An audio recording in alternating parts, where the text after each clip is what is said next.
Happy Easter, y'all. Happy Easter. Christ is risen. Mm-hmm. You know, I hear a lot of people say, and it's a pretty popular phrase, that I am a spiritual person. I've even caught myself saying it at times. I'm a spiritual person, but I'm not religious. And I think what they're really saying is that while they believe in some sort of a God who's out there somewhere, they really don't want to be tied down or affiliated to any kind of organized religion because they want to be free to be able to believe what they want to believe without having somebody else's beliefs kind of forced upon them, right? And my guess is that there would probably be a significant number of people even here this morning who would subscribe to this way of thinking. But my question would be, what is our source of truth then? What is it that we base our beliefs that we've come to embrace? What do we base those beliefs on? I fear that many of us dilute our faith to the point that we're not even able to discern any longer that what we have is a Christian faith anymore, because it's just a lot of stuff that we make up in our head. We have, stuff that we've learned from the Bible or Sunday school when we grew up. We have traditions of the church. We have stuff we've heard our parents tell us. We have stuff that we've kind of made up in our head, and we kind of throw it all together, and we say this is what we believe. And we can even become so attached to our ideas that we defend them rigorously, even though we know deep down, or maybe we don't, that they're not really based on anything other than it's something that I believe in my gut to be true. And so for the last several weeks, we've been in the middle of this series entitled An Overview of the Bible. And what we've really been trying to do is to flush out those things that dilute our faith. The things, and by the way, there's even been a couple things for me that have come to light that I believed, and I started looking in the Bible. I'm like, that's nowhere to be found. To flush that stuff out and to really hopefully put together a belief system that is consistent with what the Bible teaches so that we can make a reasonable decision, right? A decision on whether or not this Christian faith thing is for me and if I'm going to embrace it and go all in with it, or if it's something that is not for me and I'm not going to do it. Either way, what we're really trying to do is to have everybody become a critical thinker and really critically think through systematically what it is that we believe. And so today is one of the most critical and admittedly difficult of all of the core Christian beliefs. So if you had difficulty believing in the creation of the world, if you had difficulty believing that the Red Sea parted and they walked across, if you had difficulty believing as I did in Noah and the ark, this is really challenging. Because what we're saying, and again, this is a non-negotiable in the Christian faith, is the belief is the resurrection of Jesus from the dead. Like, what do you really believe about that? Do you believe in your heart that Jesus really is alive? Because your belief as to whether or not this is true changes your entire worldview. Your worldview determines how it is that you're going to approach your life, what you want to accomplish, what you're dedicated to, your family, your church, your work, even your work ethic, even who you marry can be determined by our worldview. What we believe changes the way we envision the outcome of our lives to be. And the one belief that shapes the Christian's worldview more than anything else is the resurrection of Jesus Christ. For if you believe that Jesus was able to raise from the dead, it changes everything. It shapes and defines the way that we live. If we can find the faith to believe that Jesus really did conquer death, then anything becomes possible, right? Even a life that goes beyond the realms of this world. We can believe that there is something that goes beyond the daily grind of what we do day in and day out. And that when we leave this world, there will be a life that is waiting for us and it'll be a life that goes way beyond even our wildest imagination. Through the years, there have been a whole lot of people who have tried to explain away and discredit the truth about the resurrection of Jesus Christ in an effort to convince everyone that it's just not true. And yet, the Christian faith has continued to flourish and has become, the leading religion in the entire world. Somehow, some way, the belief in Jesus rising from the dead has stood the test of time for the last over more than 2,000 years. So I thought what might be interesting for us this morning is to look at the resurrection story from a different perspective than we normally would hear, and to look at those very first moments after Jesus' body was discovered missing. How there were a few groups of people who had a vested interest in making sure that the story of the resurrection of Jesus Christ would never see the light of day, and they did everything that they could to squash it before that story ever got out. All right, so this morning we're going to be in the Gospel of Matthew, chapters 27 and 28.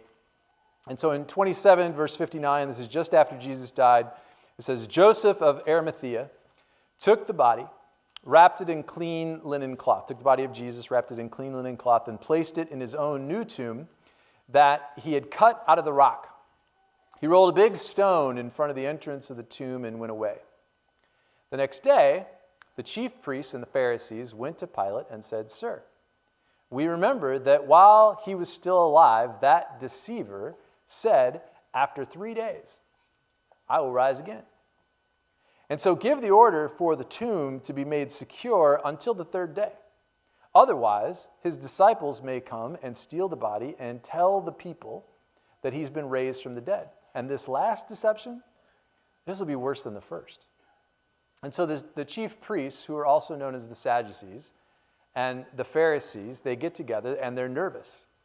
They're nervous because they think that somebody is going to steal the body of Jesus to ensure that Jesus' prophecy that he will rise on the third day would come true.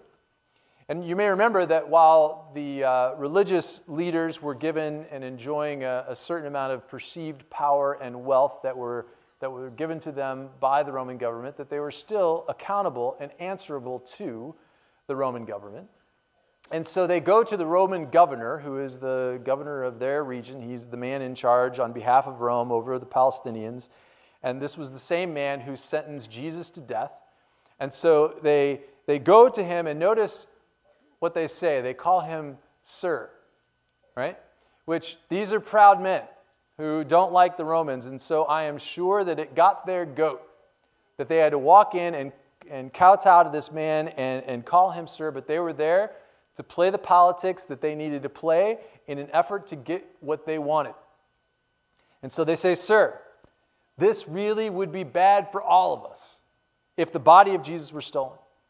I mean, can you imagine if all of a sudden everyone believes in Jesus? And notice, they don't even refer to Jesus by name. They call Pilate Sir, but with Jesus they call him what? The deceiver, right? That everyone would believe this deceiver's crazy story, this prophecy that he would be raised from the dead. That would be the worst case scenario. If that happens, we're all going to have problems.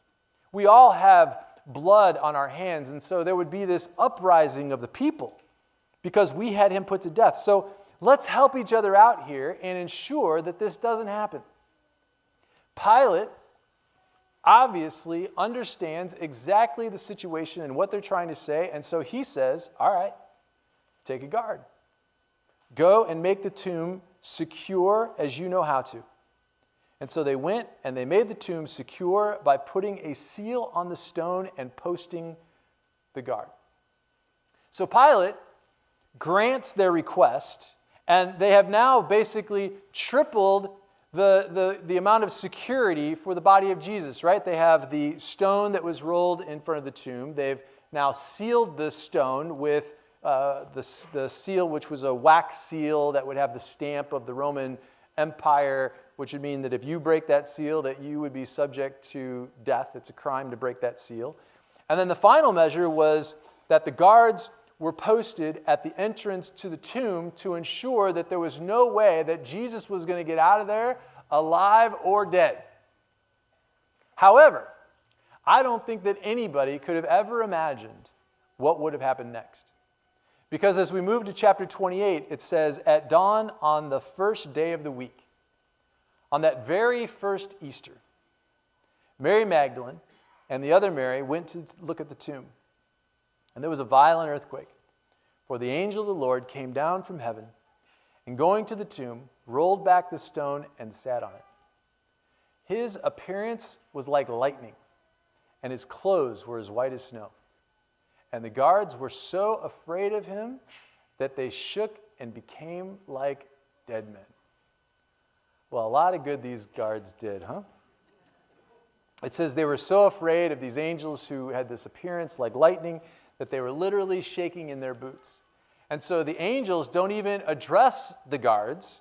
They address the women, which I find a bit comical. So you have these big, strong, burly guards who can't speak, they can't move. The Bible says that they were like dead men. And so the angel puts all of his attention to the women and says, do not be afraid, for I know that you are looking for Jesus who was crucified. But he's not here. He's risen just as he said. Come and see the place where he lay. I mean, if you can't believe in an angel who is translucent as lightning, who is sitting on the stone that has been rolled away from in front of the tomb, and he's telling you that Jesus is risen, I mean, who can you believe, right? But it's such an unbelievable situation that even the angel gets how hard it is to understand, and he goes, I know, it's a little hard to believe, so come in. See for yourself. Take a look with your own eyes. He is not here. He is risen.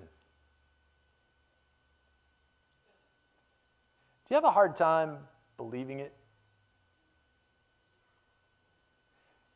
You've had to have questioned it at some point, haven't you? Is it really true? Like deep down in our heart, just ask yourself secretly, what if he really isn't risen? What if he really didn't conquer death? What if death really is final? What does that mean? I mean, I would have loved to have had an angel sitting on the stone in front of the tomb telling me that Jesus is risen, right? That'd be a great indication. I could get behind that. I would even take the angel up on his invitation to go inside the tomb and take a look, because I'm a skeptic. I want to see it with my own eyes. But can we, 2,000 years later, find the strength to believe in the unbelievable? When you can, the resurrection of Jesus wakes up the spiritual side of our life. And our worldview suddenly gets bigger than the three-dimensional limitations that we put on it. Because all of a sudden we understand that life is bigger than what we can see and touch and hear, because all of a sudden your worldview becomes otherworldly. You realize that if Jesus really did raise from the dead, then anything is possible. There are no limits. Well, in verse 11 it goes on, it says, some of the guards went into the city and reported to the chief priests everything that had happened. And when the chief priests had met with the elders, they devised a plan. Now notice that it says that some of the guards went to make a report.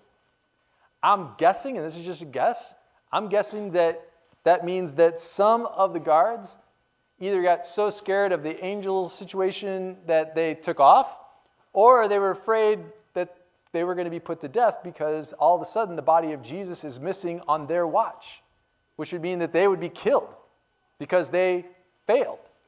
And so some of the guards take off, some of the guards go and report all that they'd seen and heard, and notice that they go and they give a report not to their boss, Pontius Pilate.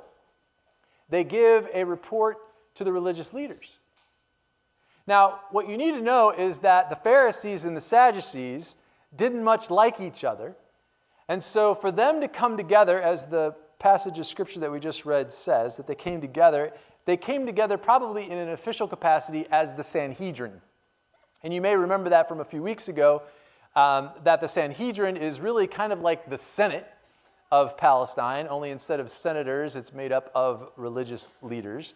And this, for them to come together and agree on anything would almost be like today having, our Republicans and Democrats coming together in unity, loving each other, and, actually agreeing on something, which, would be miraculous in and of itself. So for them to agree is the same situation. And this is a clear case of the enemy of my enemy is my friend. And Jesus is the enemy. But here's the part that kills me. They aren't coming together and accepting the fact, based on what they have just heard, that they're wrong. They're not coming together and saying, wow, this is incredible. Like God really has shown up and sent his son who raised from the dead. It's all really true. They didn't do that. I mean, these are supposed to be religious leaders who believe in God. They are receiving this report from a group of highly credible men, because believe me, for these soldiers to go and talk to the religious leaders and tell them about the earthquake and the angel and Jesus raising from the dead, there's nothing to gain there for them. So if I'm a religious leader, I'm going to go, okay, let's go investigate this and see if it's really true. Let's go find out, because it could be really a game changer for us. They don't do any of that. Their first instinct is to squash it. Their first instinct is to protect their own interests. Because if this Christianity thing, as it will later become known, if this Christianity thing takes off, they lose all control. But more importantly, they lose their power and they lose their support base and they begin to lose their wealth.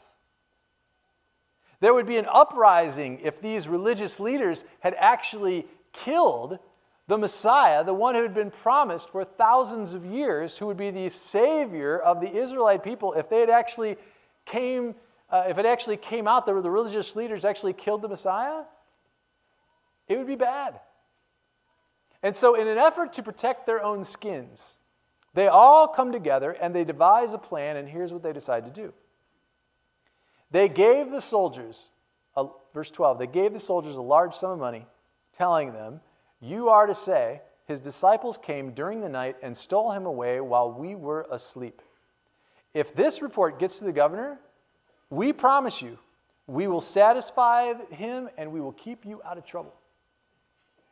You have to believe that the guards were like playing this scenario out in their heads, right? And by going to the religious leaders, that this was just the practice round of what they would have to stand up and tell the governor. So before they go to the governor Pilate and say, well, governor, we lost the body of Jesus, but it wasn't our fault. There was this huge earthquake, and there was this angel that appeared and rolled the rock away, and before we knew it, the body of Jesus was just gone.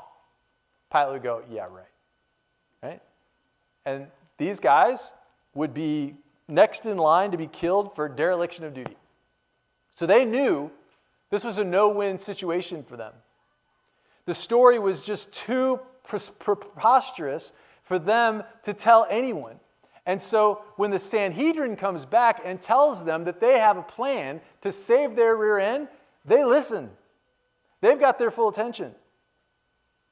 Because now all of a sudden, you have something like the stars, the sun, and the moon have all aligned. Now you have the Pharisees, the Sadducees, the scribes, and Roman guards, all whose interests are aligned. Right? Talk about strange bedfellows. All these people want to protect their own interests. Well, here's the plan that they concoct. They say, okay, first of all, we're going to give you a large sum of money, so you and your families will be well taken care of. And the guards go, we like this plan so far, right? We're going to give you a more plausible story than the crazy one you just told us, which is that y'all fell asleep on the job, and the disciples were able to sneak in and steal the body of Jesus. Now, I'm sure the guards are going, okay, this is just equally as bad, because if we fell asleep on the job, this is also punishable as a Roman soldier. But then the third part saves the day, because the Pharisees say, we're going to get your back with your boss. Pilate. The Sanhedrin promises to protect the guards and back up their story and promises that they won't get in any trouble. They're like, look, we're the ones who asked Pilate to kill Jesus. We're the ones who asked for the guards to guard the body of Jesus. So we'll take care of the situation and we got your back. Considering the situation that the guards found themselves in, this is a pretty sweet deal for the guards, isn't it? And so in verse 15 it says, this is a no-brainer. The soldiers took the money, they did as they were instructed to do, and this story has been widely circulated among the Jews to this very day. My question is, what if their plan worked? Because somehow that story fizzled out. What would the world be like if their plan got legs and took off from the beginning? If they were actually successful in squashing the story? If Jesus hadn't risen from the dead? Who knows? Matthew might have still written a book about Jesus, but it'd be a book about Jesus who was a good teacher, much like Socrates, and it'd probably be sitting next to the book about Socrates. And you go, now Jesus, now who was that guy again? Well, thank God the plan didn't work. And that most people did not believe the stories the soldiers who were there that day told about how the body of Jesus came up missing. I mean, can you imagine the soldiers going to somebody out on the street? They go, hey, we heard that Jesus' body was missing. How'd that happen? And so they tell the story and they go, okay, so let me get this straight. There was this entire regiment of Roman guards who all fall asleep at the exact same time.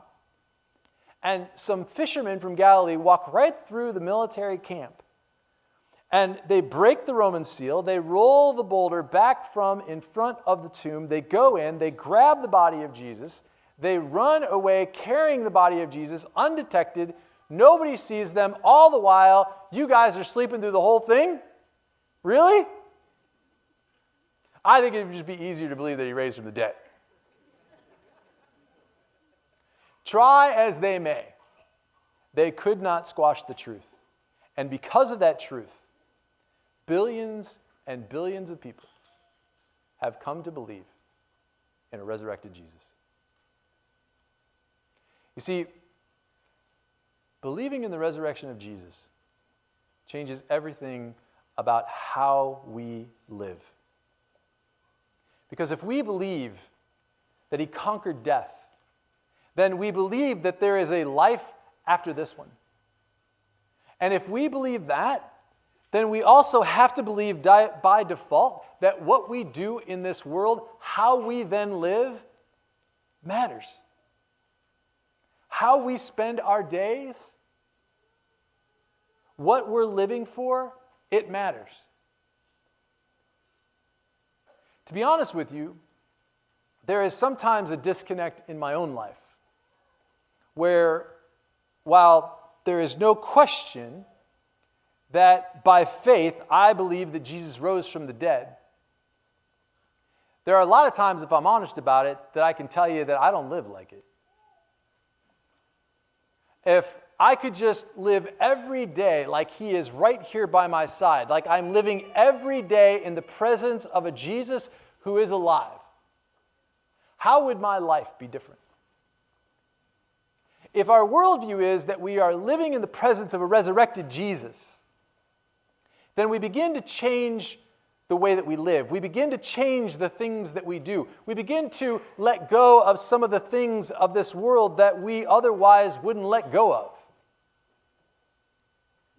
Could it be that if we allow the truth about Jesus to penetrate every aspect of our lives, that it's just too scary to imagine the changes that may occur in the way that we're living?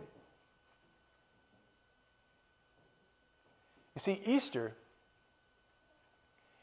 makes Jesus downright dangerous.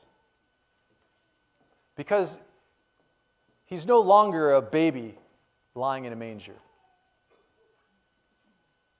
He's no longer the man who's struggling for his last breath contained to the cross. He's no longer dead, buried, and out of my way. Easter means you can't help but get the feeling like he's always watching, like he knows my deepest thoughts, like he can see into the darkest part of my heart. But if we can find the strength to believe, Easter changes everything for us. It changes the way that I see the world. It changes the way that we act at work. It changes the way that we treat our husband or our wife.